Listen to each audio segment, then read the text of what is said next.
My name's Pete Byrne, a local councillor here in Crossmaglen.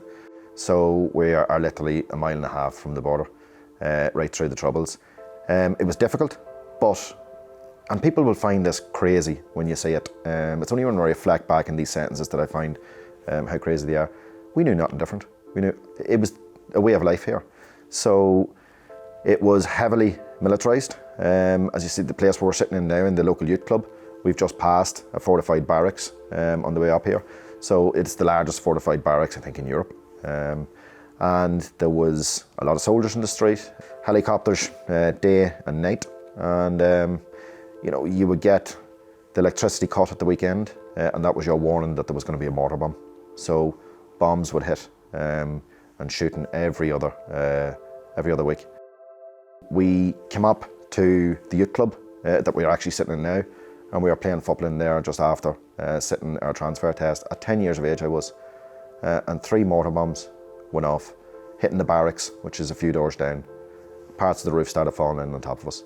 So we were running from the hall, running out, running back in, as bomb after bomb after bomb hit. We were 10 years of age.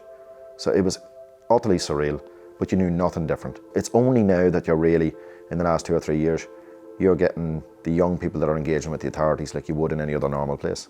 And that's all a part of the journey as well, because there was distance between the community and the so-called police force because of the Troubles. So yeah, it took 25 years to get to this point. It's a huge difference, changed the mindset of all the young people here, and it will take a wee bit more time to try and get to where we want to go. All the changes that we see 25 years after the Good Friday Agreement would never have been here without that agreement being signed. And I can categorically state that. I mean, to be able to do business here, the injection of cash from the EU through certain funding streams to help businesses, to help social enterprises has been phenomenal. Infrastructure, cash as well.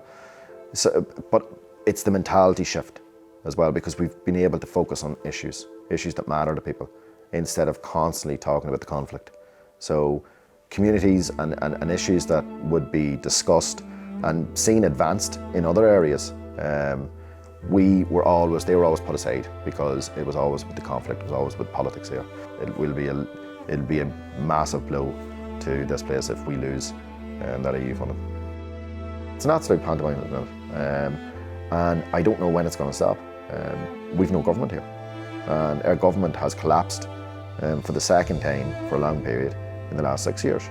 And now we're getting to the 25th anniversary of the Good Friday Agreement, and instead of being absolutely celebratory, everybody on both sides of the community, there's slight division.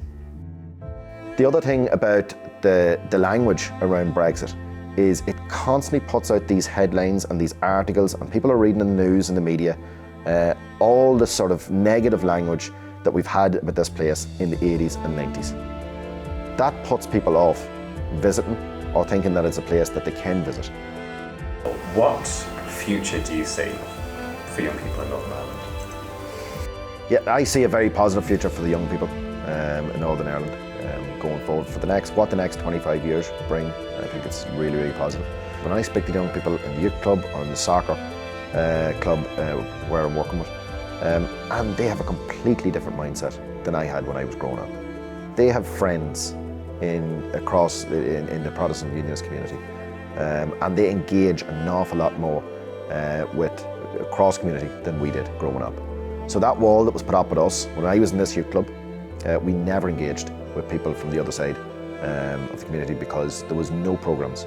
Now through peace funding, we have the young people and the schools meeting and working together, and that has really changed the mindset in people. So yeah, I'm very, very positive for the young people's future. 25 years after the Good Friday Agreement, I think we're in a really, really good opportunity that we could grasp and grow this place, so everybody else prospers.